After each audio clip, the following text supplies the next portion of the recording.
Finally 1899। तो कहानी की शुरुआत होती है और हम एक लड़की को देखते हैं जो असाइलम में होती है। वो चिल्ला रही होती है और कहती है कि मुझे पता है कि तुम सब प्रोमेथियस जहाज में क्या कर रहे थे और मेरे भाई के साथ क्या हुआ मुझे बताओ। लेकिन तभी एक औरत जागती है अपने नींद से और पता चलता है कि ये भयानक सपना देख रही थी। इस औरत का नाम है मोरा फ्रैंकलिन। उसके हाथ में घाव के निशान हैं। ऐसा लगता है कि ये असाइलम में होने वाले टॉर्चर के वजह से हुआ। वो एक जहाज में होती है जिसका नाम कैरबरोस है।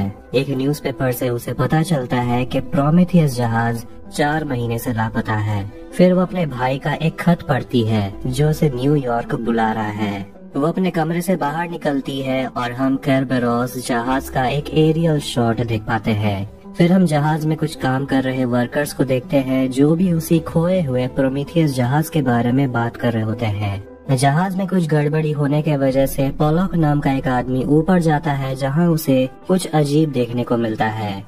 अब हम जहाज में ट्रैवल कर रहे एक फ्रेंच कपल को देखते हैं, क्लेमेंस और लूसियन। और क्लेमेंस अपने पति लूसियन को बता रही होती है कि उसे बहुत अजीब लगता है कि वो उसी कंपनी के जहाज में ट्रैवल कर रही है जिसका एक जहाज 4 महीने पहले डूब गया था। मोरा डाइनिंग रूम में आती है और उसे मिलने के लिए मिसेस विल्सन आती है जो उसे पूछती है क्या तुम सच में एक डॉक्टर हो। मोरा कहती है उसे ह्यूमन ब्रेन में इंटरेस्ट था लेकिन वो एक औरत है इसीलिए वो इसकी प्रैक्टिस नहीं कर सकती।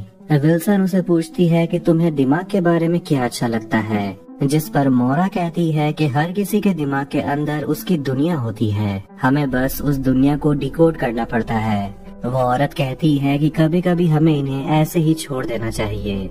मिसेस विल्सन सारे पैसेंजर्स की तरफ इशारा करते हुए कहती है कि तुम इन्हें देखो, सबके साथ कुछ न कुछ प्रॉब्लम्स हैं। और इसी बहाने शो के मेन कैरेक्टर से हमें इंट्रोड्यूस करवाया जाता है, स्पेनिश ब्रदर एंजल और उसका भाई प्रीस्ट रमीरो।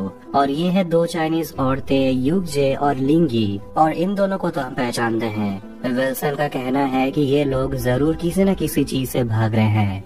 इसके बाद सभी एक साथ चाय का कप उठाते हैं और चाय पीते हैं। तभी वहाँ एक आदमी आता है, क्रेस्टर। वो बहुत घबराया हुआ होता है और कहता है कि उसे एक डॉक्टर की जरूरत है क्योंकि उसकी बहन की हालत बहुत खराब है। लेकिन कोई भी उसकी मदद नहीं करना चाहता और गार्ड्स उसे घसीट कर वहाँ से ले जाते हैं क्योंकि इस डाइनिंग रूम में सिर्फ फर्स्ट क्लास पैसेंजर्स आ सकते हैं। मोरा उनके पीछे जाती है और देखती है कि गार्ड्स उसे कमरे में बंद कर देते हैं और दरवाजे पर चेन लगा देते हैं।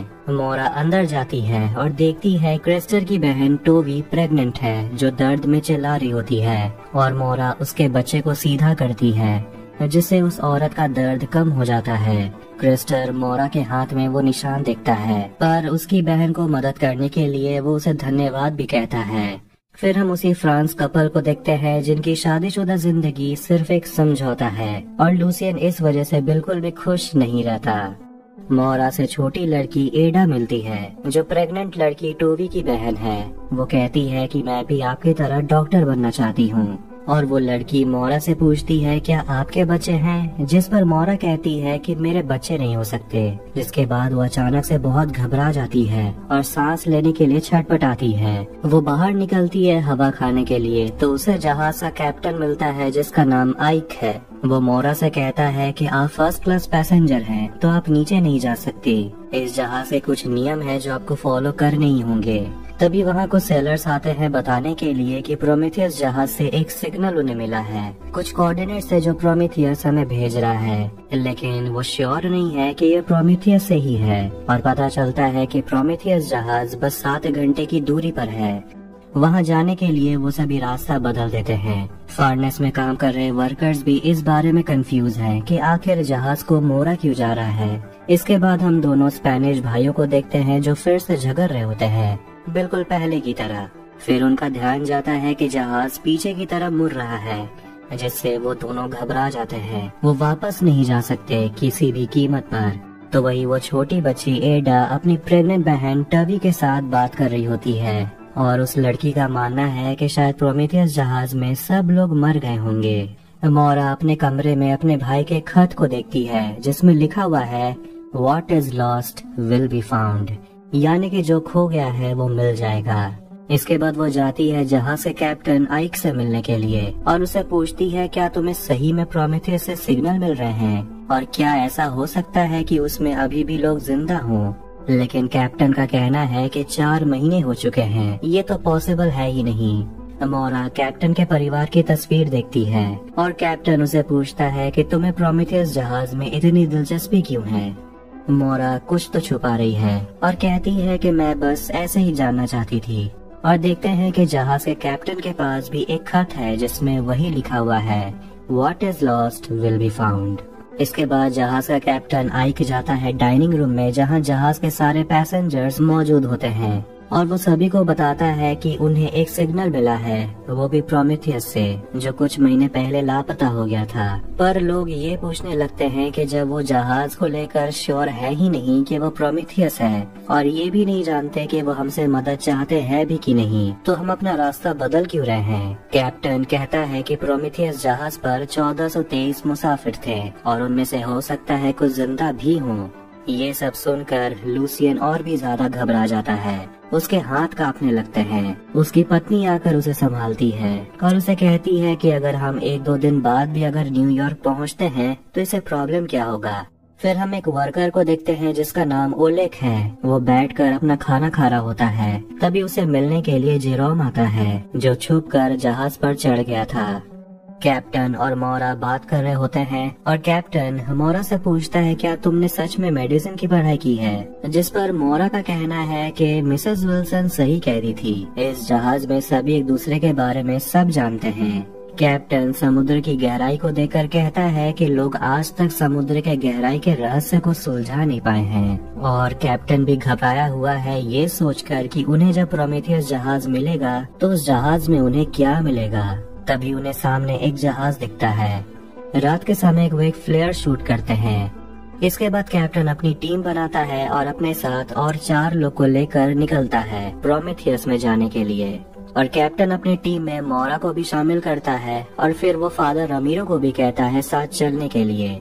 बाहर निकलकर सेलर्स देखते हैं कि समुद्र कितना शांत है, जबकि फ्लेयर सिग्नल का अभी तक कोई जवाब नहीं मिला। इसीलिए वो लोग इतना घबरा जाते हैं कि वो कैप्टन के साथ जाने से इनकार कर देते हैं। इसीलिए कैप्टन ओलेक और जेरोम को कहता है उसके साथ चलने के लिए। एंजल को जहाज में क्रिस्टल मिलता है जिससे वो अपना सिगरेट शेयर करता है। एंजल उसे देकर कहता है, तुम्हारे चेहरे पर ये जो दाग है वो काफी दिलचस्प है। लगता है उसे क्रिस्टल पसंद आने लगा है।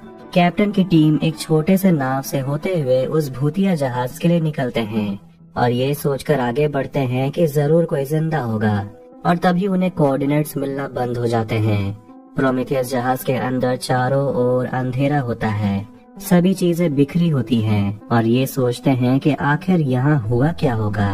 अब हम उन्हीं 2 चाइनीज औरतों को देखते हैं और इनका प्लान ये है कि उन्हें कुछ और दिन जापानीज बनने का दिखावा करना होगा। वापस प्रोमेथियस जहाज में उन्हें टेलीग्राफ टूटा हुआ मिलता है और वो सोचने लगते हैं कि तो फिर सिग्नल कौन भेज रहा था।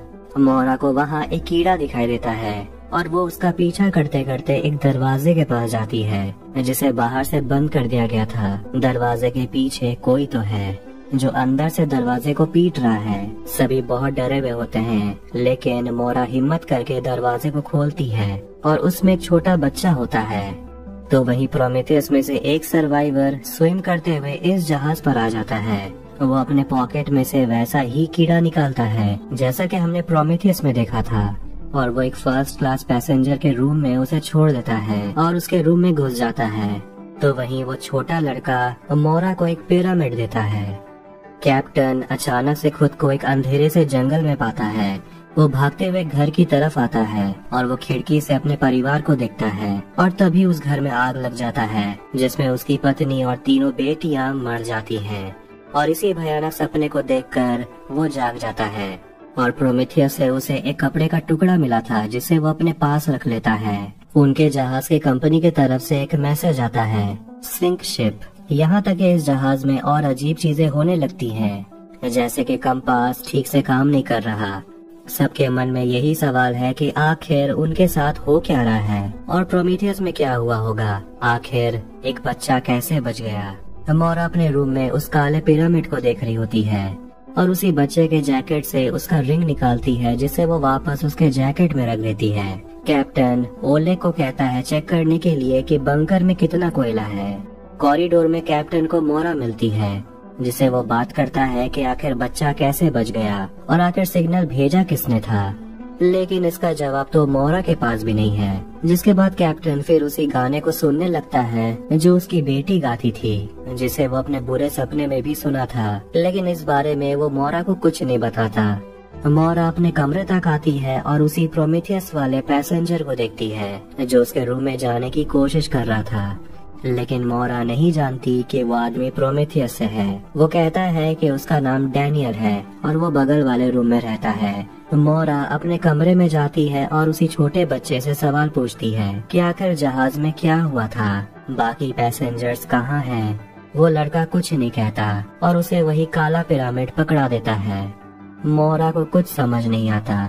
क्रिस्टर की छोटी बहन एडा कहती है कि वो अमेरिका जाकर डॉक्टरी की पढ़ाई करना चाहती है, मोरा की तरह, लेकिन क्रिस्टर उसे कहता है कि हमें अमेरिका जाकर चर्च बनाना होगा। और जब उसकी बहन उसे बात करती है कि वो डॉक्टर की पढ़ाई करना चाहती है तो उसका भाई उसे डांटता है। उस लड़की के जाने के बाद वहाँ एंजल आता है और उसे देखकर लगता है कि वो क्रिस्टर को पसंद करने लगा है और वो अपना सिगरेट का डब्बा उसे दे देता है। टोबी अपने भाई को कहती है कि उन अमीर आदमियों से दूर रहो और तुम अपना वादा याद रखो। कैप्टन के ऊपर प्रेशर बढ़ते जा रहा है कि आगे करना क्या है और पैसेंजर्स ये जानना चाहते हैं कि आखिर बच्चा बच कैसे गया। लूसियन लिंगी से मिलता है जो जापानीज बनने का नाटक कर रही है, लेकिन वो दूसरी चाइनीज औरत उसे वहाँ से ले जाती है। मिसेस विल्सन लूसियन से मिलती है और उसे कहती है कि लगता है आपका हनीमून अच्छा नहीं कट रहा, जिस पर लूसियन भड़क जाता है। जेरोम लूसियन के कमरे में जाता है और उसके कमरे में वो कुछ चीजों को चेक करने लगता है। तभी वहाँ क्लेमेंस आती है और जेरोम बेड के नीचे छुप जाता है।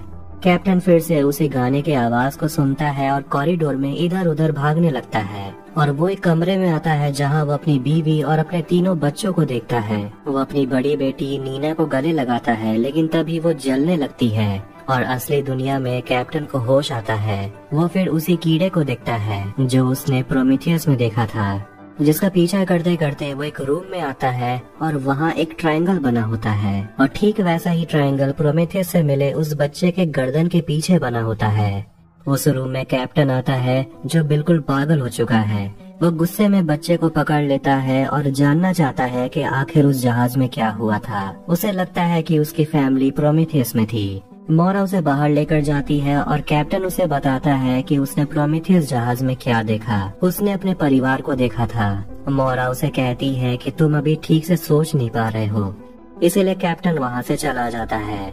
डैनियल वहाँ आता है और वो मोरा के कमरे में झांकता है और उस बच्चे को देख लेता है। क्लेमेंस और जेरोम एक साथ बात कर रहे होते हैं और क्लेमेंस कहती है कि ऐसा लगता है कि मैं तुम्हें कहीं से जानती हूँ, लेकिन तभी जहाज के गार्ड्स वहाँ आ जाते हैं जेरोम को पकड़ने के लिए। जेरोम उनसे लड़ता है, लेकिन वो गार्ड्स उन्हें मारकर घायल कर देते हैं। टोबी देखती है कि उसकी छोटी बहन एडा कहीं मिल नहीं रही और वो अपने भाई को सिगरेट का डब्बा पकड़े हुए देखती है और उसे पूछती है क्या ये तुम्हें उसी आदमी ने दिया है। उसकी बहन उसे कहती है कि याद रखना, अमीर लोग कोई भी चीज मुफ्त में नहीं देते। फादर रमीरो लंबी नींद लेने के बाद आखिरकार वो उठता है और वो अपने भाई एंजल से मिलता है और उसे बताता है कि उसने प्रोमेथियस जहाज में क्या देखा। तभी वहाँ टोबी आती है गुस्से में और वो एंजल को उसका सिगरेट का डब्बा पकड़ा देती है और कहती है मेरे भाई से दूर रहना। फादर रमीरो अपने भाई को घूर रहा होता है। एंजल उसे कहता है मुझे ऐसे घूरो मत, मुझे जज मत करो। ओले कैप्टन को बताता है कि बंकर आधे भरे हुए हैं और तकरीबन 3000 टन कोयला बचा है। मोरा अब उस बच्चे से बात करती है और उसे बताती है कि मैं अपने भाई को ढूंढ रही हूँ और वो भी शायद उस प्रोमेथियस जहाज में था और वो जानती है कि वो जिंदा है और उसी ने उसे ये खत भेजा है। उसमें ऐसा ही ट्रायंगुलर साइन है और वो बच्चे से पूछती है कि जहाज में क्या हुआ था। तो वही हम उन दोनों स्पेनिश भाइयों को देखते हैं और एंजल रमीरो से कहता है कि तुम्हें क्या लगता है कि क्या होगा अगर लोगों को पता चल जाएगा मेरे बारे में, हम दोनों के बारे में, कि हम दोनों असली भाई नहीं हैं। रमीरो बहुत गुस्सा है कि एंजल सिर्फ लोगों को इस्तेमाल करना जानता है।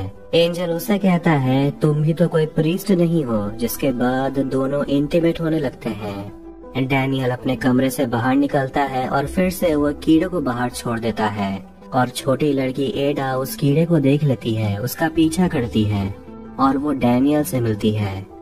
डाइनिंग रूम में सारे पैसेंजर से बात करते हुए कैप्टन कहता है कि वो प्रोमेथियस जहाज को ले जाना चाहता है वापस यूरोप, इसलिए जहाज को पीछे मोड़ना होगा, उन्हें वापस जाना होगा। जिसे सुनकर सभी चौंक जाते हैं। मिसेस विल्सन कहती है कि ज्यादातर लोग यही चाहते हैं कि हम वापस ना जाएं, लेकिन कैप्टन अपना डिसीजन बना चुका है और वो चला जाता है।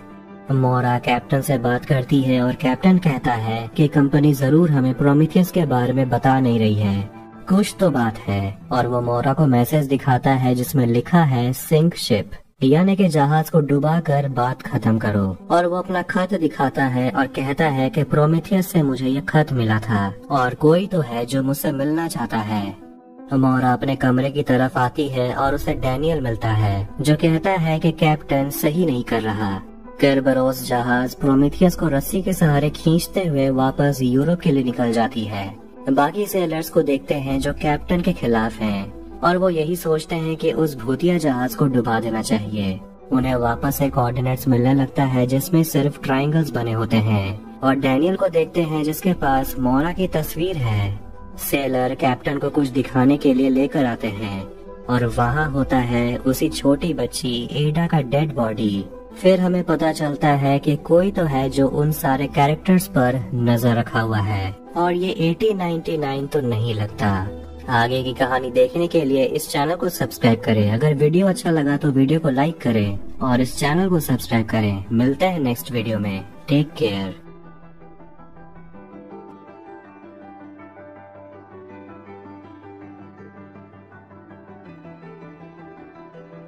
1899 की आगे की कहानी में हम लिंग यी को देखते हैं जो बहुत ही बुरा सपना देखकर अचानक से उठ जाती है कि वो समुद्र के अंदर एक वुडन बॉक्स में कैद होती है। वो डाइनिंग रूम में जाती है जहाँ मिस विल्सन उसे कहती है कि खाना खाने के बाद मुझसे मिलने आना मेरे कमरे में। लिंग यी की माँ युगजे बहुत परेशान है और कहती है कि हमें यहाँ नहीं आना चाहिए था, जो भी हमने किया है उसके बाद तो बिल्कुल भी नहीं।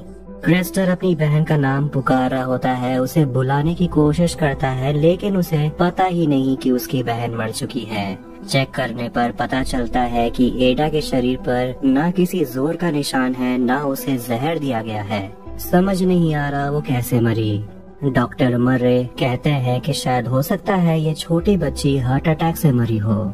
डॉक्टर मरे कैप्टन और बाकियों को बताता है सर्वाइवल ऑफ द फिटेस्ट के बारे में और उसे लगता है कि भगवान इस दुनिया से बुरे बीज को हटाना चाहता है। शायद ये भगवान का तरीका है। मोरा बताती है कि 3rd क्लास में सफर कर रही एक प्रेग्नेंट लड़की टोबी की ये बहन थी और जैसा कि हम जानते हैं कि केरबरोस प्रोमेथियस को खींचते हुए यूरोप के लिए निकल चुकी है, लेकिन उन सभी को अचानक से रास्ते में एक धुंध के चादर का सामना करना पड़ता है और इस हालत में वो आगे नहीं बढ़ पाएंगे। इसलिए कैप्टन कहता है कि हम यहीं रहेंगे और धुंध के छटने का इंतजार करेंगे। कैप्टन मोरा को प्रोमेथियस से मिले कपड़े का टुकड़ा दिखाता है जो असली में उसकी बेटी का रिबन है और उसकी बेटी मर चुकी है। उसके परिवार में कोई नहीं बचा, वो भी 2 साल पहले एक हादसे में। लेकिन उसे अचानक से प्रोमेथियस में उसकी बेटी के कपड़े का टुकड़ा मिलता है और उसने कल अपनी बेटी को भी देखा उसी जहाज में। कैप्टन को समझ नहीं आ रहा कि उसके साथ हो क्या रहा है। मोरा दिमाग की डॉक्टर है, इसलिए आइक उसे पूछता है क्या हम वो देख सकते हैं जो रियल नहीं है, जिस पर मोरा कहती है कि हम क्या देखते हैं हम वो कंट्रोल नहीं कर सकते, लेकिन लोग इसी तरह पागल हो जाते हैं। कैप्टन उसे ट्रायंगुलर साइन दिखाता है और उसे पूछता है क्या सच में मैं पागल हो रहा हूँ। और वहाँ एक खुफिया रास्ता भी होता है, एक तरह का शाफ्ट। और कैप्टन उसे कहता है कि वो वापस प्रोमेथियस जाना चाहता है लॉग बुक ढूंढने के लिए, क्योंकि कैप्टन ने कुछ तो लिखा होगा वहाँ जो भी घट रहा था। 3rd क्लास में सभी परेशान होते हैं कि आखिर वो छोटी बच्ची एडा कहाँ गई, वो किसी को नहीं मिल रही, इसीलिए सब प्रार्थना करते हैं। हम मिस विल्सन के कमरे में लिंगी को देखते हैं और मिस विल्सन लिंगी को चेक करती है कि वो क्लीन है कि नहीं और वो काफी हैरान होती है ये देखकर कि लिंगी वर्जिन है। पर मिसेस विल्सन इसे खुश भी है और वो उसे कहती है कि रात 8 बजे तैयार रहना। बाकी सेलर्स के मना करने के बाद भी कैप्टन और मोरा प्रोमेथियस जहाज के लिए निकलते हैं। इसके बाद एक सेलर एक मैसेज भेजता है। प्रोमेथियस वाला बच्चा ब्लैक पिरामिड उठाकर बिस्तर के नीचे चला जाता है। लिंग यी को उसकी माँ समझाती है कि तुम्हें ये सब नहीं करना चाहिए, क्योंकि अगर तुम ऐसा करती हो तो दोबारा तुम्हारी लाइफ नॉर्मल नहीं होगी। मैंने जो सहा है वो तुम मत सहो। लिंग ये सब से फ्रस्ट्रेट हो चुकी है और ऊपर आती है और खुद को एक बॉक्स में बंद कर लेती है। तभी उसे एक फ्लैशबैक आता है जिसमें देखती है कि लिंगी गलती से एक लड़की को मार देती है और इस वजह से उसे और उसकी माँ को मिलकर उसके डेड बॉडी को पानी में फेंक देना पड़ता है। ये देखकर वो बहुत डर जाती है और चिल्लाने लगती है और उसे बॉक्स से निकालने के लिए वहाँ ओलेग आता है। थर्ड क्लास का भी माहौल बहुत खराब है। लोग ये सोचते हैं कि प्रोमेथियस श्रापित है और वहाँ जो लड़का मिला है वो श्राप लेकर हमारे जहाज में आ गया है।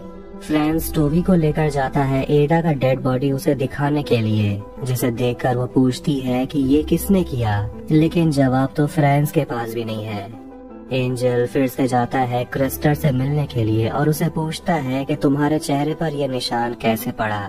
एंजल उसे कहता है कि मैंने पूरी जिंदगी अपनी असलियत छुपाई है और अब वो क्रिस्टर को पसंद करता है, जिसके बाद दोनों थोड़ा सा एंजॉय करते हैं। कैप्टन और मोरा प्रोमेथियस पहुंचते हैं और वहां उन्हें बिल्कुल वैसा ही खुफिया रास्ता मिलता है, एक शेफ्ट, और मोरा नीचे जाती है तो वहाँ वही छोटा बच्चा बिस्तर से बाहर निकलता है और पिरामिड को वापस जगह पर रख देता है। तभी उसके रूम में डैनियल आता है और वो छोटे लड़के से पूछता है क्या तुम्हें वो मिला। वो कहता है नहीं। कैप्टन को समझ नहीं आता कि आखिर कंपनी ने ऐसा शेफ्ट जहाज में क्यों बनाया है। जान पाते हैं कि कुछ महीने पहले 3 जर्मन जहाजों को एक ब्रिटिश इन्वेस्टर ने खरीद लिया था जिसका नाम हेनरी सिंगलटन है और उनकी कंपनी ने सारे सिस्टम बदलवा दिए और ये ट्रायंगल साइन कंपनी का साइन है। ओलेग लिंगी को कहता है कि मैं खाना लेकर आता हूँ, तुम थोड़ी देर यहाँ वेट करो। इसके बाद लिंगी हेलुसिनेट करने लगती है और अपने सामने एक लड़की को देखती है जिसका नाम मिमी है, जो इंग्लैंड के लिए निकलने वाली है और उसके पास बिल्कुल वैसा ही ड्रेस है जो प्रेजेंट में लिंगी पहनी हुई है। फिर अचानक से मिमी को कुछ होने लगता है और लिंगी उसे कहती है कि मैं बस तुम्हें दवाई देकर तुम्हें सुलाना चाहती थी, तुम्हें बचाना चाहती थी, लेकिन उस दवाई के पीने के वजह से मिमी मर जाती है। ओलेग वहाँ आता है और उसे संभालता है और लिंगी उसे कहती है कि उसका लाइफ एक झूठ है और ये ड्रेस, ये मेकअप, ये उसका नहीं है। ओलेग उसे संभालता है और उसे गले लगा लेता है। क्रिस्टर अपनी बहन की डेड बॉडी को देखकर बिल्कुल टूट जाता है और उसकी बहन टोवी उसे संभालती है। फ्रांस की नजर जाती है 3 और डेड बॉडी पर। प्रोमेथियस में उन्हें स्टीम इंजन मापने वाली मशीन मिलती है और मोरा की नजर जाती है वहाँ क्रीमेटर्स पर, जिसमें डेड बॉडीज को जलाया जाता है और उसमें कैप्टन को एक किताब मिलता है, लॉग बुक, जिसे वो ढूंढ रहा था, जिसमें उसे पैसेंजर लिस्ट मिलता है। शायद वो उसमें कुछ ऐसा देखता है जो वो मोरा को नहीं बताता। अब हम लूसियन को देखते हैं जो अपनी बीवी से छुपकर एक दवाई खा रहा होता है। उसकी बीवी अंदर आती है और लूसियन कमरे से बाहर चला जाता है। दोनों एक दूसरे से अब ढंग से बात भी नहीं करते। तो वहीं लिंगी रात 8 बजे अपने काम के लिए रेडी होती है और उसका पहला क्लाइंट कोई और नहीं बल्कि लूसियन है, लेकिन वो लिंगी के साथ कुछ करना नहीं चाहता। उसका शरीर कांपने लगता है और कहता है कि फर्स्ट क्लास की जिंदगी जीने का फायदा क्या, जब उसका शरीर ही उसका साथ न दे रहा हो। उसका पूरा शरीर कांपने लगता है, लेकिन वो लिंगी को कहता है कि घबराने के लिए नहीं, क्योंकि थोड़ी देर में वो ठीक हो जाएगा। फिर हमें पता चलता है कि उन 3 डेड बॉडीज का भी वही हाल है, कोई निशान नहीं, कोई खरोच नहीं, पता नहीं इनकी मौत कैसे हुई है, बिल्कुल एडा की तरह। फ्रांस का मानना है कि जो प्रोमेथियस में हुआ अब वो हमारे जहाज में भी हो रहा है और कंपनी की बात मानकर हमें उस भूतिया जहाज को डुबा देना चाहिए था।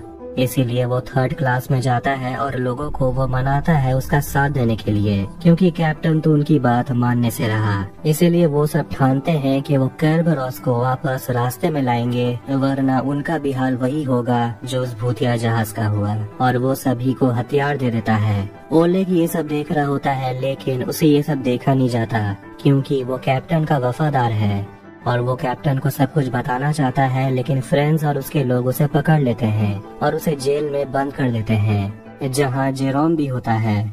थर्ड क्लास के पैसेंजर्स बगावत पर उतर आते हैं और इस बारे में एंजल अपने बॉयफ्रेंड को बता रहा होता है, जो एंजल के स्केच बुक में क्रिस्टल की तस्वीर को देखता है जो एंजल ने बनाया है। और इस बात से रमीरो बहुत गुस्सा होता है कि एंजल किसी बात को सीरियसली नहीं लेता और वो कहता है कि हम दोनों ने किसी की जान ली है, वो भी तुम्हारे वजह से, और अब मैंने उस इंसान का कपड़ा पहना हुआ है क्योंकि तुम खुद को कंट्रोल नहीं कर सकते। कैप्टन अपने कमरे में आकर उस शैफ्ट का दरवाजा बंद कर देता है और उस जगह पर अपना बेड लगा देता है और प्रोमीथियस से मिले उस बुक के पन्ने को निकालकर पैसेंजर्स का नाम को देखता है, जिसमें मोरा का नाम भी होता है। मोरा से मिलने के लिए डैनियल आता है जो कहता है कि ये धुंध शायद कैप्टन को रोकना चाहती है यूरोप लौटने से, जिस पर मोरा कैप्टन का साथ देते हुए कहती है कि कैप्टन अभी थोड़ा परेशान है और उन्होंने जो भी सहा है वो उनके डिसीजंस के ऊपर हावी हो रहा है। डैनियल कहता है कि मैंने भी किसी को खोया है। फिर वो थर्ड क्लास के पैसेंजर्स को देखती है जो बगावत पर उतर आए हैं और डैनियल उसे कहता है कि ये तो होना ही था। रमीरो कैप्टन से मिलने के लिए जाता है और तभी वहाँ थर्ड क्लास के पैसेंजर्स आ जाते हैं और कैप्टन पर बंदूक तानते हैं और कहते हैं वापस जहाज को अमेरिका की ओर लेकर जाने के लिए। इसके बाद हम डैनियल को देखते हैं जो अपना एक डिवाइस निकालता है, प्रोमीथियस को कंट्रोल कर रहा होता है और अचानक ही कर्बरोस अपने प्रेजेंट जगह से गायब हो जाता है। ये क्या हो रहा है? इसके बाद हम एक युद्ध के मैदान को देखते हैं जहां हम जेरोम और लूसियन को एक साथ देखते हैं जो यहां से भागने का प्लान बना रहे होते हैं और अपनी जान बचाना चाहते हैं, लेकिन जेरोम ऐसा नहीं करना चाहता। वो यहाँ रहकर लड़ना चाहता है, लेकिन लूसियन उसे मारकर बेहोश कर देता है और प्रेजेंट में जेरोम को होश आता है और वो काल कोठरी में कैप्टन और रमीरो के साथ कैद होता है। फ्रांस वहाँ आता है और ओलेग और जेरोम को बाहर लेकर जाता है और देखते हैं कि और भी बहुत सारे पैसेंजर्स अचानक ही किसी रहस्यमय तरीके से मर गए हैं और फ्रांस उन दोनों को बोलता है इन लाशों को नीचे फेंक दो। मोरा छोटे बच्चे को अंदर छोड़कर बाहर जाती है तो वहीं सारे सेलर्स इस बात से परेशान हैं कि अचानक से प्रोमीथियस कहाँ गायब हो गया। वो तो हमारे ही जहाज से बंधा हुआ था। इतना ही नहीं, उनका कॉम्पास फिर से ठीक से काम नहीं कर रहा जो अपने आप पश्चिम की तरफ इशारा कर रहा है। वो लोग समझ पाते हैं कि वो वापस उसी जगह पहुंच गए हैं जहां वो 3 दिन पहले थे। थर्ड क्लास के पैसेंजर्स ऑफिसर को बंदूक की नोक पर पकड़ लेते हैं और ऑफिसर्स उन सभी को बताता है कि 2 दिन पहले उन्हें एक मैसेज मिला था। इसमें लिखा हुआ था उस प्रोमीथियस जहाज को डुबा देने के लिए, और जब से उस जहाज से वो लड़का हमारे यहाँ आया है तब से इस जहाज में लोग मर रहे हैं। इसीलिए टोवी की माँ अपने लोगों को आदेश देती है उस छोटे बच्चे को ढूंढने के लिए, लेकिन टोवी ऐसा नहीं चाहती। वह एक छोटे बच्चे को मारना नहीं चाहती जबकि वो खुद माँ बनने वाली है। तो वही डेड बॉडीज को फेंकते वक्त जेरोम को वापस से युद्ध के दिन वाले फ्लैशबैक्स आने लगते हैं। क्लेमेंस अपने पति से पूछती है कि इस शीशे में क्या था और लूसियन अपनी बीवी को बताता है कि इसमें दवाई था जो उसके दौरे को शांत करने में मदद करते हैं और बताता है कि वो मरने वाला है कुछ दिनों में। और वो अपनी बीवी से कहता है मैंने तुम्हें ये नहीं बताया क्योंकि तुम्हें फर्क पड़ता ही नहीं है, मैं जीता हूँ या मरता हूँ। तभी लूसियन को उसके ड्रॉयर में से एक बैज मिलता है जिसे देखकर वो घबराने लगता है। वो अपनी बीवी से पूछता है कि ये तुम्हें कहाँ से मिला, लेकिन ये क्लेमेंस को भी नहीं पता। पैसेंजर्स मोरा को पकड़ लेते हैं जो कैप्टन से मिलना चाहती थी। टोबी अपने पिता से बात करती है जो चर्च के फादर भी हैं और उनसे वो जानना चाहती है क्या सच में वो छोटा लड़का एक शैतान है। तो वहीं वो बगावत वाले पैसेंजर्स उस छोटे लड़के को लेने के लिए मोरा के रूम तक आ जाते हैं, लेकिन मोरा उन्हें समझाती है कि वो छोटा लड़का बीमार नहीं है। लेकिन मोरा की बात ना सुनते हुए वो जबरदस्ती उनके कमरे में घुस जाते हैं, लेकिन वो छोटा लड़का उस कमरे में नहीं होता। वो मोरा को उसके कमरे में बंद करके चले जाते हैं। मोरा अपने बेड को हटाती है और उसके नीचे शैफ्ट का दरवाजा होता है जिसमें वो छोटा लड़का छिपा हुआ था। डैनियल कर्बरोस जहाज में भी बिल्कुल वैसा ही मशीन ढूंढ लेता है और उसे कंट्रोल करने लगता है। तो वहीं जेरोम भागने की कोशिश करता है और भागते हुए वो क्लेमेंस के रूम में आता है और गार्ड्स के वहां से गुजरने के बाद जेरोम कहता है कि वो जा रहा है कैप्टन को छुड़ाने के लिए। क्लेमेंस उसे कहती है कि वो भी उसकी मदद करना चाहती है ताकि उसके फर्स्ट क्लास पैसेंजर होने का कोई तो फायदा हो। थर्ड क्लास पैसेंजर्स सारे कमरे की तलाशी लेते हैं उस लड़के को ढूंढने के लिए। इसके बाद वो एंजल के कमरे में आते हैं तो एक आदमी उसका कीमती घड़ी चुराने की कोशिश करता है। एंजल क्रिस्टर को बोलता है अपने आदमी को रोकने के लिए, जिस पर क्रिस्टर की माँ चौंक जाती है कि आखिर ये अमीर आदमी उसके बेटे को पहचानता कैसे है। लेकिन वो समझ जाती है कि आखिर चल क्या रहा है और वो गुस्से में अपने बेटे से कहती है कि इससे अच्छा होता कि एडा की जगह तुम मर जाते। मोरा दरवाजे को खोलने की कोशिश करती है लेकिन वो नहीं खुलता। तभी वो छोटा बच्चा वहाँ आता है और अपने कीड़े को दरवाजे को पार करने देता है और वो दरवाजा अनलॉक हो जाता है। तो वही हम रमीरो और कैप्टन को देखते हैं जो जेल से निकल चुके हैं और उन्हें जेरोम और क्लेमेंस मिलते हैं जो कैप्टन के साथ हैं। लूसियन देखता है कि उसकी बीवी उसके कमरे में नहीं है, तो वहीं उस कीड़े को फॉलो करते हुए वो छोटा लड़का और मोरा कॉरिडोर में छुपकर आगे बढ़ते हैं और एक रूम में घुस जाते हैं जो क्रेस्टर देख लेता है। कैप्टन और बाकी तीनों मिलकर लाइफ बोट पानी में उतारने की कोशिश करते हैं। तभी वहाँ मोरा आती है और कैप्टन उसे पूछता है कि आखिर प्रोमेथियस में चल क्या रहा है और तुम जरूर कुछ जानती हो। लेकिन तभी वहाँ क्रेस्टर अपने थर्ड क्लास पैसेंजर्स को लेकर वहाँ आ जाता है जो उस बच्चे को मारना चाहते हैं और वो लड़का अपने मर्जी से उनके तरफ चला जाता है। जेरोम हथौड़ा उठाने की कोशिश करता है तो उसे गोली खाना पड़ता है और उन सभी को पकड़ लिया जाता है। जेरोम के एक फ्लैशबैक को देखते हैं जिसमें जेरोम एक पिंजरे में बंद होता है और लूसियन उसे धोखा देकर वहाँ से भागने वाला था और जाने से पहले वो उसे बैज देता है। फिर जेरोम को होश आता है और क्रेस्टर की बहन टोवी अपने भाई को समझाती है कि उन आदमियों का साथ मत दो, लेकिन क्रेस्टर उसकी बात नहीं सुनता। तो वहीं जेरोम थर्ड क्लास पैसेंजर से लड़ते हुए कैप्टन और बाकी पैसेंजर्स को बचा लेता है। क्रेस्टर की माँ अपने लोगों से कहती है कि छोटे बच्चे को पानी में फेंक दो। तभी मोरा, कैप्टन और बाकी सभी वहाँ पहुँचते हैं लेकिन वो उनकी बात नहीं सुनते और वो आपस में ही लड़ने लगते हैं। क्रिस्टर की माँ उस छोटे बच्चे को उठाकर समुद्र में फेंक देती है और इस बात से उस छोटे बच्चे के चेहरे पर ना कोई डर होता है ना खौफ। मोरा उसे बचा भी नहीं पाती। डैनियल मोरा को लेकर वहाँ से निकलता है तो वहीं लूसियन अपनी बीवी को लेकर वहाँ से चला जाता है। कैप्टन का साथ देने वाले लोग डाइनिंग रूम में आते हैं और मोरा इस कंफ्यूजन में है कि उस बच्चे ने खुद को बचाया क्यों नहीं। ऐसा लगता है कि जैसे वो बच्चा जानता था कि उसके साथ ऐसा कुछ होने वाला है। कैप्टन मोरा से पूछता है कि अब तुम सच बताओ कि प्रोमेथियस के लॉग बुक में तुम्हारा नाम क्यों है। तभी अचानक से सबका ध्यान जाता है एक कैबिनेट पर जिसमें से रोशनी निकलने लगती है और उसमें से बाहर आता है वही छोटा बच्चा जिसके हाथ में वो काला पिरामिड होता है। मोरा हैरान होकर उसे देखती है और वो छोटा बच्चा उसे गले लगा लेता है। 1899 की आगे की कहानी में हम मोरा के फ्लैशबैक को देखते हैं जिसमें वो असाइलम वाले कपड़े पहनकर भाग रही होती है और उसके हाथों में वही निशान होते हैं। लेकिन उसे पकड़ लिया जाता है और असाइलम में लाया जाता है जहां वो बूढ़े आदमी को चिल्ला चिल्ला कर कहती है कि मुझे पता है कि तुम प्रोमेथियस में क्या कर रहे थे और मेरा भाई कहाँ है जो प्रोमेथियस में था। उसे चेयर से बांध दिया जाता है और उस पर एक सिरिंज इंजेक्ट किया जाता है और तभी उसे होश आ जाता है और देखती है कि सब लोगों ने उस छोटे बच्चे को बंद करके रख दिया है और उस कैबिनेट के दरवाजे के हैंडल पर बिल्कुल उसी तरह रॉड लगाया गया है जिस हालत में उसे प्रोमेथियस में ढूंढा गया था। कैप्टन घबराया हुआ है कि आखिर वो बच्चा कैसे बच गया और वो मोरा से पूछता है कि तुम्हारा पैसेंजर लिस्ट में नाम क्यों था। फ्रेंड्स अपने साथियों को बताता है कि अब हम अमेरिका पहुंच कर रहेंगे और अभी भी वो जमीन से लगभग 3 से 4 दिन दूर हैं। लेकिन उन्हें डर है कि अमेरिका पहुंचकर उन्हें मौत की सजा दी जाएगी क्योंकि उन लोगों ने बगावत की है। लेकिन क्रिस्टर की माँ सभी को भरोसा दिलाती है कि हम सब सही हैं।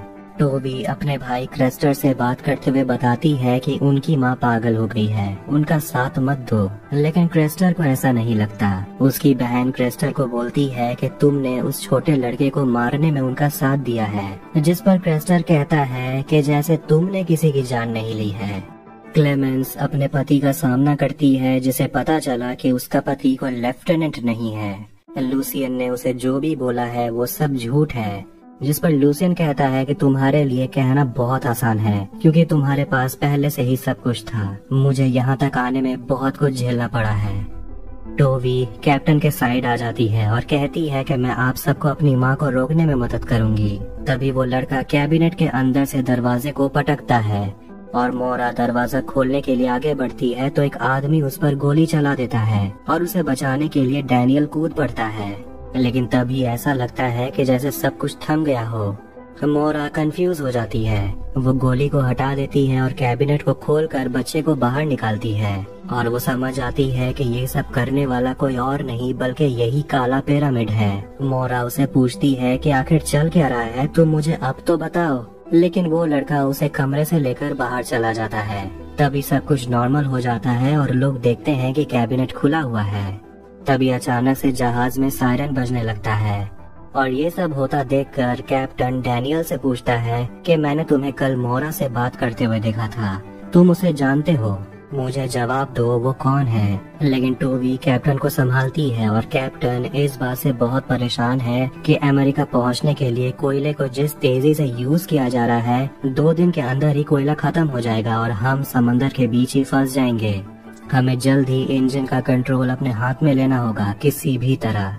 सायरन की आवाज बंद होते ही अचानक एक घड़ी की आवाज चालू हो जाती है, जिसे सुनकर कुछ लोग आगे बढ़ने लगते हैं। ऐसा लगता है कि वो किसी के वश में है, कोई उन्हें कंट्रोल कर रहा है, जिसमें लिंगी की माँ भी शामिल है और क्रेस्टर भी। वो सारे लोग बिना रुके ऊपर जाते हैं और जहाज से सीधा समंदर में कूद जाते हैं, जिसे देखकर जहाज के बाकी लोग शॉक्ड हो जाते हैं कि आखिर ये क्या हो रहा है। मोरा उस बच्चे से पूछती है कि बाहर क्या हो रहा है, लेकिन वो बच्चा कुछ कहता ही नहीं। वो कागज में लिखता है दे आर लिसनिंग, यानी कि वो लोग हमें सुन रहे हैं। इसलिए वो छोटा बच्चा मोरा के कान में कहता है मैं तुम्हें नहीं बता सकता, तुम्हें ये बात क्रिएटर से खुद पूछना होगा।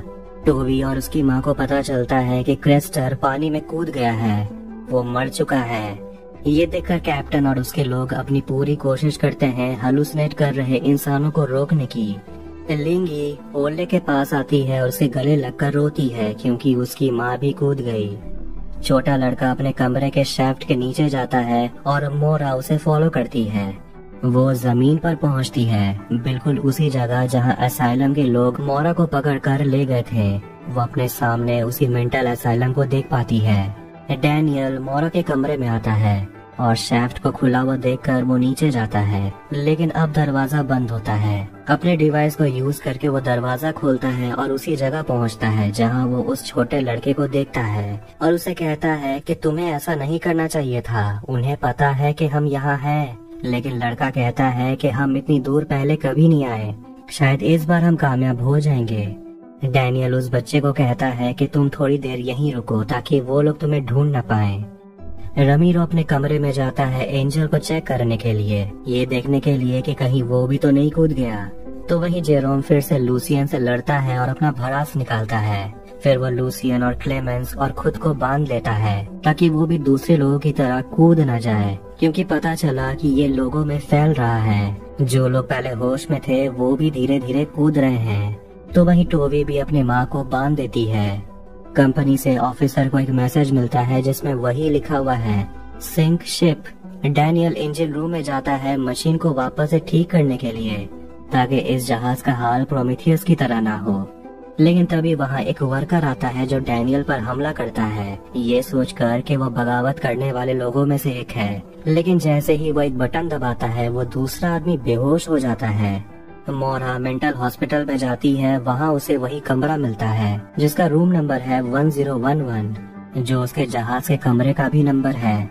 वहाँ मोरा एक बूढ़े आदमी को देखती है, उससे वो पूछती है कि मेरा भाई कहाँ है। लेकिन वहाँ कुछ लोग आते हैं जो मोरा को चेयर से बांधकर उसे इंजेक्शन देते हैं और अचानक से मोरा जहाज में जागती है। कैप्टन मोरा से मिलता है और उसे पूछता है कि तुमने वो कैसे किया, तुम अचानक से गायब कैसे हो गई। जिस पर मोरा कहती है कि वो पिरामिड, वो चीज समय को रोक सकती है। वो कैप्टन को बताती है कि तुम सही थे, मैंने तुम्हें अपने बारे में बहुत कुछ नहीं बताया है।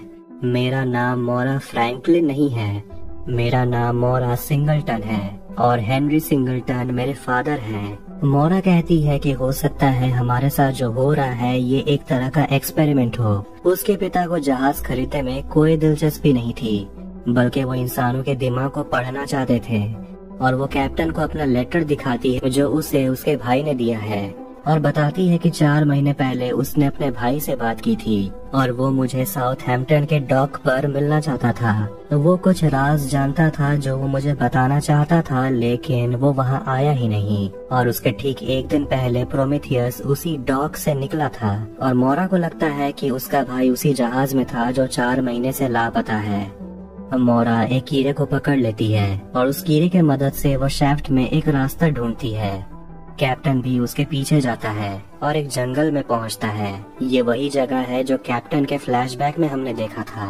कैप्टन अपनी बेटी के गाने गाने की आवाज को सुनकर अपने घर के तरफ आता है। दोनों कैप्टन के घर के अंदर जाते हैं और यही सोचते हैं कि आखिर एक जहाज के अंदर ऐसा जगह कैसे हो सकता है। और जहाज के एक ऑफिसर के पास बिल्कुल वैसा ही डिवाइस देखते हैं जो डैनियल के पास था। कैप्टन और मोरा सोचते हैं कि आखिर इतने लोग एक साथ अपनी जान कैसे दे सकते हैं, ये हकीकत नहीं है। और तब मोरा असलियत बताती है कि वो नहीं जानती वो कौन है, क्योंकि वो मेंटल हॉस्पिटल की एक डॉक्टर थी और उसकी याददाश्त मिटा दी गई थी क्योंकि उसे राज का पता चल गया था। और मोरा को ये भी याद नहीं कि वो प्रोमेथियस जहाज में थी कि नहीं। लेकिन गुत्थी और उलझ जाती है जब कैप्टन ये खुलासा करता है कि उस लॉग बुक में उसका सिग्नेचर है और वो इस कंफ्यूजन में है कि उसे भी याद नहीं कि प्रोमेथियस का कैप्टन वो कब बना था। और डैनियल जैसे ही उस मशीन को बंद करने में कामयाब होता है, लोग कूदना बंद कर देते हैं। सब कुछ बंद हो जाता है। क्रेस्टर की माँ को भी होश आ जाता है और वो रोने लगती है कि उसका बेटा मर गया। मोरा और कैप्टन मिस विल्सन को किनारे पर खड़ा हुआ पाते हैं, जो कूदने ही वाली थी, लेकिन तभी सब रुक गया। मिसेस विल्सन बताती है कि वो बहुत ही अजीब सपना देख रही थी। अब जहाज में जितने लोग बचे हैं धीरे धीरे वो ऊपर इकट्ठा होते हैं और वहाँ वही ऑफिसर आता है और कैप्टन को मैसेज देता है, सिंक शिप। मोरा सोचती है कि कंपनी ने दोबारा वही मैसेज क्यों भेजा है। डैनियल वहाँ आकर कहता है कि वो प्रोमेथियस की बात नहीं कर रहे, वो हमारे जहाज को डुबाने की बात कर रहे हैं। फिर हम उसी बूढ़े आदमी को देखते हैं जिसे बताया जाता है कि प्रोजेक्ट केरबरोस का एक अलर्ट मिला है, जिसे देखकर वो बूढ़ा आदमी कहता है कि केरबरोस के लोगों के पास ज्यादा समय नहीं बचा और वो कहता है कि उस छोटे बच्चे को मेरे पास लेकर आओ। वो उठकर खिड़की की तरफ जाता है और पर्दे को हटाता है और उसके सामने एक बहुत बड़ा सा पिरामिड जैसा बिल्डिंग होता है। अब इसके बाद हम टोवी को देखते हैं जो जंगल में भाग रही होती है और वो अपनी बहन एडा को ढूंढ रही होती है, लेकिन लगता है उसकी बहन अभी लुका छुपी खेलने के मूड में है। वहाँ उसे एक आदमी भी मिलता है और तभी वो मोरा के वेकअप सुनने के बाद वो होश में आ जाती है। वो मोरा के ऊपर चिल्लाने लगती है और उसे पूछती है कि वो छोटा बच्चा कहाँ है, क्योंकि उसी के वजह से ये सब होना शुरू हुआ है, और कहती है कि मेरी माँ हमेशा से सही थी। डैनियल कहता है कि हमें बच्चे को खोजना होगा और इंजन को स्टार्ट करना होगा, वरना हम सब मारे जाएंगे।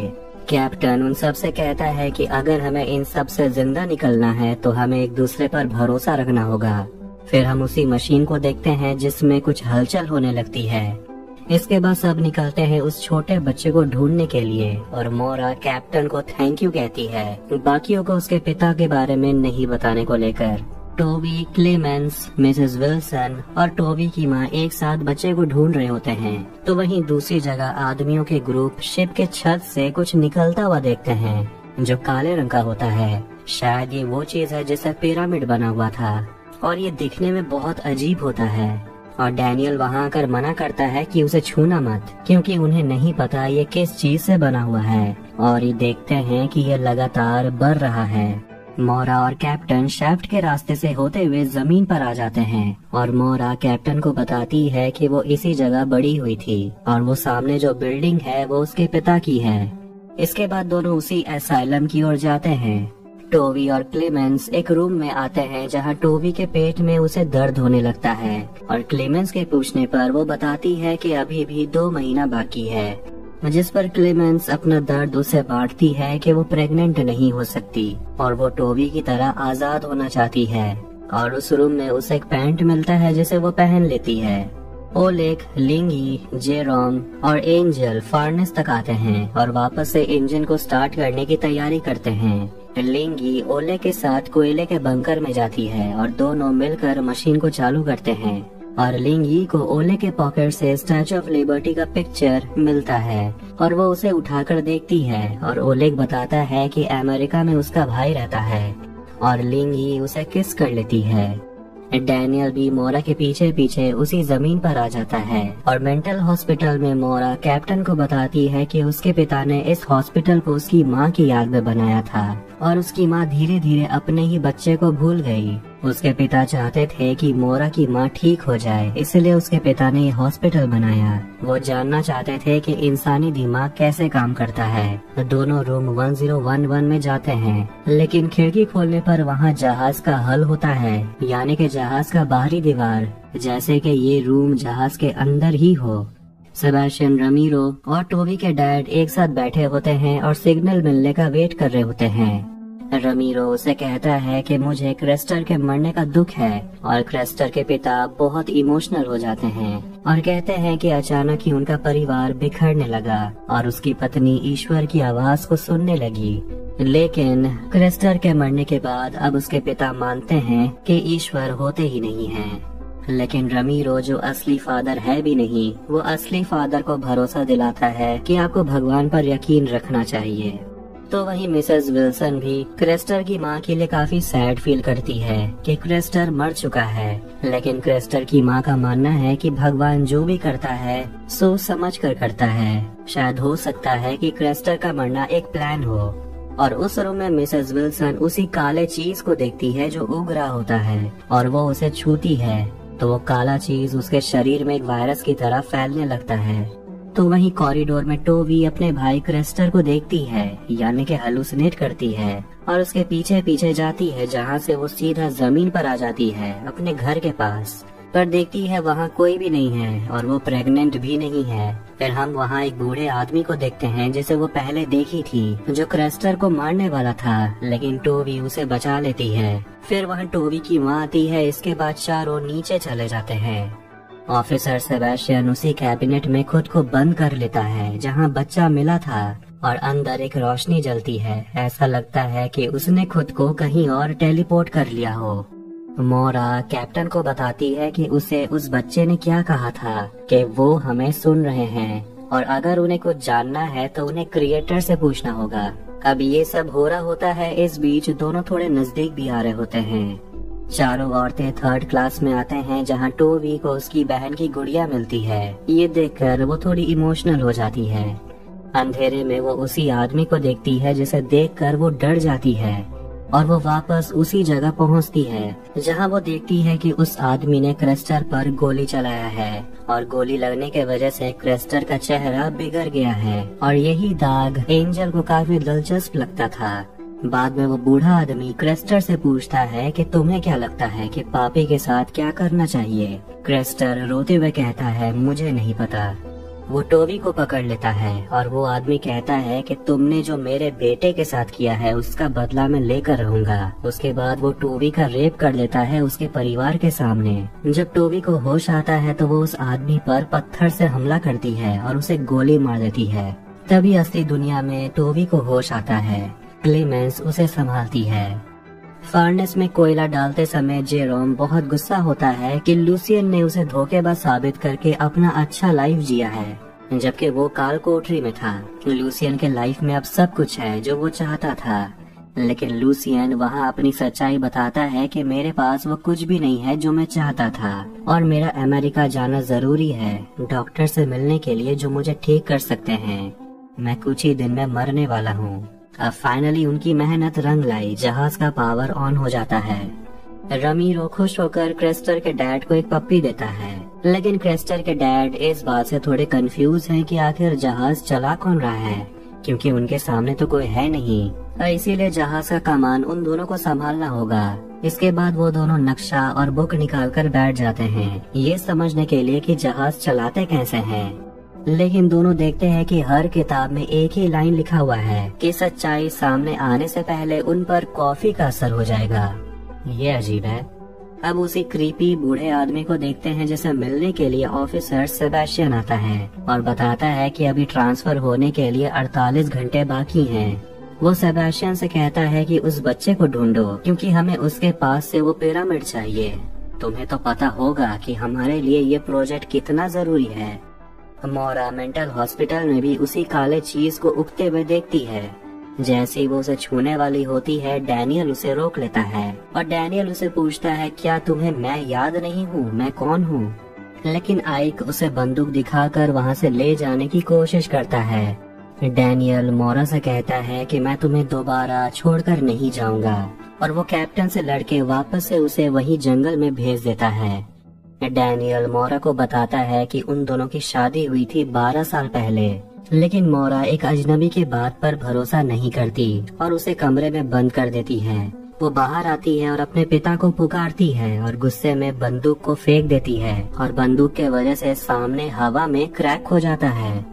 मोरा ध्यान से देखती है तो उसे महसूस होता है कि सामने एक दीवार है। उसे वहाँ भी जहाज का बाहरी हिस्सा दिखता है। तो वहीं चारों औरतें जहाज के ऊपर आते हैं और बाकियों को वहाँ ना देखकर वो सोचते हैं कि बाकी सभी मर चुके हैं। और तभी उनके सामने एक जोरदार तूफान आ रहा होता है। कैप्टन प्रोमीथियस जहाज में पहुँचता है और वो टूटी हुई खिड़की से बाहर देखता है, जिसे देखकर वो शॉक्ड हो जाता है। वो देखता है कि प्रोमीथियस जैसा ही बहुत सारा जहाज वहाँ जर्जर हालत में पड़ा हुआ है। ऐसा लगता है कि ये जहाजों का कब्रिस्तान है।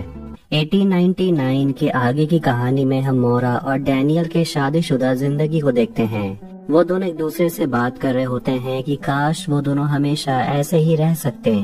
जाने से पहले डैनियल उसे कहता है कि मुझे कभी भूलना मत। मोरा के वहाँ से जाते ही अचानक से सायरन बजने लगता है। डैनियल बाहर आता है तो मोरा का गाउन उसे मिलता है और डैनियल अपने सामने असाइलम को देखता है, जिसके बाद वो मोरा का वेकअप सुनकर उठ जाता है। वो अभी भी असाइलम के उस रूम में बंद है। बाहर से मोरा उसके दरवाजे पीटने का आवाज सुन रही होती है। डैनियल मोरा से कहता है कि मेरा डिवाइस कहाँ है, और देखते हैं कि वो डिवाइस मोरा के पास ही है। मोरा शैफ्ट के रास्ते अपने रूम में आती है और देखती है कि तूफान अब जहाज तक पहुंच चुका है। वो अपना एक लॉकेट निकालती है। तो वहीं बाकी पैसेंजर्स इस बात से घबरा रहे होते हैं कि वो इस तूफान से बच नहीं पाएंगे। वो सभी सोच रहे हैं कि आखिर कैप्टन है कहाँ, उन्हें ढूंढना होगा। मिस विल्सन क्लेमेंस से कहती है कि वो ठीक है, जबकि उसका हाथ इन्फेक्टेड हो चुका है। वो अंदर ही रुकती है और क्लेमेंस को कहती है कि तुम जाकर मोरा को ढूंढो। डैनियल असाइलम में उसी रूम में बंद होता है और खिड़की के बाहर कैप्टन को जहाज का जो हल मिला था, यानी बाहरी दीवार मिला था, उसे डैनियल खोल देता है, जहां उसे कुछ केबल्स मिलते हैं और वहां एक शैफ्ट होता है। मोरा कैप्टन को ढूंढ रही होती है और वो मिस विल्सन से मिलती है। वो बहुत ही घबराई हुई होती है और सोचती है कि वो मरने वाली है क्योंकि वो इन्फेक्टेड हो चुकी है। लेकिन मोरा उसे कहती है कि आप घबराइए मत, ये बस एक बुरा सपना है। जहाज में हर जगह वो काला चीज उगते ही जा रहा है। तो वहीं ऑफिसर सेबेस्टियन ड्रॉयर के अंदर से एक डिवाइस निकालता है जहां से वो जहाज को कंट्रोल कर सकता है और वो ढूंढता है कि आखिर वो छोटा बच्चा और कैप्टन कहाँ है। मोरा जाती है कैप्टन के घर, जहां वो उसकी बीवी से मिलती है, जो किसी रोबोट की तरह बात करती है और उसे पूछते रहती है क्या तुम ठीक हो और क्या मैं तुम्हारी मदद कर सकती हूँ। और ये देखकर मोरा वहाँ से भागती है। डैनियल शैफ्ट के रास्ते पहुँचता है एक और जगह जहाँ वो क्रॉस नेकलेस देखता है और वो एक कुएं के अंदर चला जाता है और ये वो बूढ़ा आदमी देख रहा होता है। रमीरो और क्लेमेंस तूफान से बचने की तैयारी करते हैं और टोबी की माँ टोबी को मना करती है कि उनके साथ मत जाओ। रमीरो कोई प्रीस्ट नहीं है और क्लेमेंस भी बहुत बुरी औरत है, लेकिन टोबी अपने माँ का सामना करती है और उन्हें कहती है कि आप भगवान की आवाज नहीं सुन पा रही, ये सिर्फ आपका भ्रम है। और वो अपनी माँ को छोड़कर रमीरो के साथ चली जाती है। तो वहीं डैनियल एक के बाद एक दूसरे दुनिया में पहुंचते जाता है, जो असली में अलग अलग पैसेंजर्स की दुनिया है। सारे पैसेंजर्स इंजन रूम में आकर मिलते हैं और मोरा किसी तरह डैनियल के कमरे तक आती है और वहाँ वो अपना फोटो देखती है और वो उसके रूम के शैफ्ट के अंदर चली जाती है और एक कमरे में पहुँचती है, जहाँ वो फोटो देखती है जिसमें डैनियल, मोरा और वो छोटा लड़का होता है। यानी कि डैनियल उसका हस्बैंड है और वो छोटा लड़का मोरा का बेटा है। फाइनली डैनियल मोरा की दुनिया में उस छोटे बच्चे को ढूंढ लेता है, यानी अपने बेटे को, और दोनों इस बात से खुश है कि वो दोनों इतनी दूर तक कभी नहीं आए। और वो अपने पिता से कहता है कि हमें वो कोड ढूंढना होगा। वो अपने डैड को एक रिंग देता है और मुस्कुराते हुए कहता है कि अब वो जाग जाएगी। सेबेस्टियन कैप्टन को ढूंढता है और एक कोड मैसेज भेजता है। ओलेग और लिंगी मिलकर जहाज को संभालने की कोशिश करते हैं। डैनियल मोरा से मिलता है और उसे बताता है कि ये छोटा लड़का हमारा बेटा एलियट है, लेकिन मोरा कहती है कि मैं तो कभी माँ नहीं बन सकती, जिस पर डैनियल कहता है कि ये झूठी यादें हैं। डैनियल मोरा से कहता है कि मुझे पता है अंदर तुम्हें सब कुछ याद है, और वो उसे सच बताता है कि तुम सब यहाँ फंसी हुई हो और यहाँ जो भी हो रहा है ये सच नहीं है, ये सिर्फ एक सिमुलेशन है। डैनियल उसे कहता है कि तुम्हें जागना ही होगा, लेकिन तभी सायरन बजने लगता है। डैनियल उसे कहता है कि तुम्हें जल्द से जल्द यहाँ से निकलना होगा। मिसेस विल्सन भी अपने कमरे में आती है और उसके पास एक खत होता है और बूढ़ा आदमी अपने टाइमर देख रहा होता है जिसमें इस प्रोजेक्ट को 21 मिनट के बाद बंद कर दिया जाएगा। और सेबेस्टियन का भेजा हुआ मैसेज उस बूढ़े आदमी को मिलता है। डैनियल मोरा को बाहर निकालता है और उसे बताता है कि इस सिमुलेशन को कुछ देर में खत्म कर दिया जाएगा और एक कोड है जिसके मदद से वो यहाँ से बाहर निकल सकते हैं, और वो कोड जहाँ भी है वो मोरा को पता है, लेकिन मोरा को कुछ याद है ही नहीं। इसीलिए मोरा उसे अपना लॉकेट निकाल कर दे देती है जिसके अंदर एक चाबी होता है जो उसे एक एनवलप के अंदर मिला था। शायद ये चाबी वो की हो सकता है। इंजन रूम में लूसियन की हालत खराब होने लगती है और क्लेमेंस और जेरोम उसे उठाकर उसके कमरे में ले जाते हैं दवाई खिलाने के लिए। डैनियल और मोरा एक कमरे में आते हैं जहां वे एक दूसरे डिवाइस को यूज करके अपने पुराने डिवाइस में कोड डालने की कोशिश करते हैं। और डैनियल मोरा को समझाता है कि जब इस सिमुलेशन से हमें फ्लश कर दिया जाएगा तो नया सिमुलेशन स्टार्ट हो जाएगा और हम एक पोर्ट के जरिए उस नए सिमुलेशन में चले जाएंगे। और बताता है कि ऐसा उसके साथ दर्जनों बार हो चुका है। हर सिमुलेशन 8 दिन तक चलता है और आज तक ये जहाज कभी भी अपने मंजिल तक नहीं पहुंच पाया है। ओलेग लिंगी को बाहर जाने से रोकता है क्योंकि लिंगी बाहर अपनी माँ को हेलुसिनेट करती है। तेज तूफान में किसी तरह ओलेग लिंगी को संभालता है, लेकिन तभी एक तेज बहाव आता है और ओलेग समुद्र में गिर जाता है और उसकी जान चली जाती है। क्लेमेंस और जेरोम जैसे ही लूसियन को लेकर कमरे में आते हैं, लूसियन भी मर जाता है। तेज बहाव के कारण जहाज के झटके खाने की वजह से मलबा गिरने लगता है जिसमें एंजल दबकर मर जाता है। जहाज में पानी भर रहा होता है और टोबी के मॉम और डैड एक दूसरे के साथ होते हैं क्योंकि टोबी की माँ यहाँ रुककर मरना चाहती है क्योंकि यही उसकी भगवान की इच्छा है। फ्रांस टोबी को बचाने के लिए उसे एक वॉल्ट में बंद कर देता है और फ्रांस और टोबी के मॉम और डैड मर जाते हैं। एलियट और उसके साथ साथ उस पिरामिड को उस बूढ़े आदमी के सामने लाया जाता है। वो आदमी कैमरे में सबको मरता हुआ देखकर कहता है कि इंसान बार बार एक ही गलती करते हैं और बार बार मर जाते हैं, सिर्फ और सिर्फ अपनी बेवकूफी की वजह से।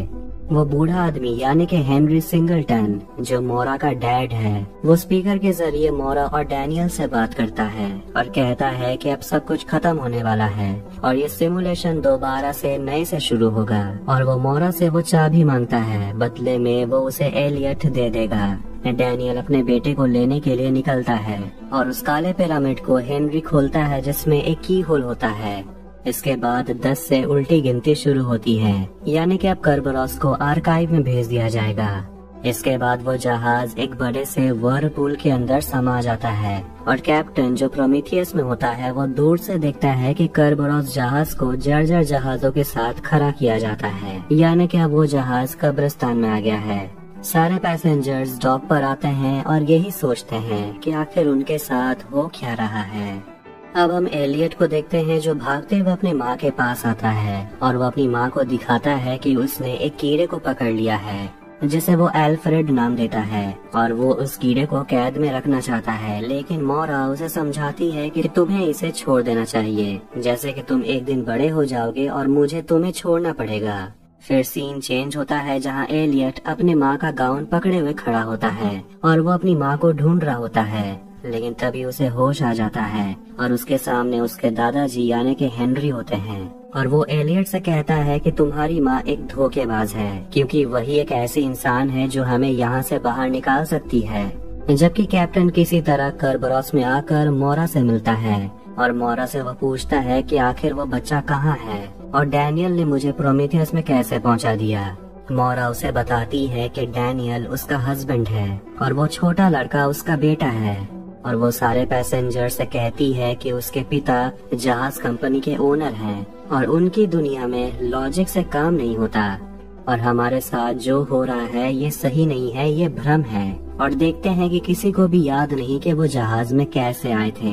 मोरा अपना लेटर निकालती है जिसे देखकर सभी अपना लेटर निकालते हैं, बिल्कुल वैसा ही दिखने वाला लेटर। पता चलता है कि उन सभी का यहाँ पर आने का कोई तो राज है।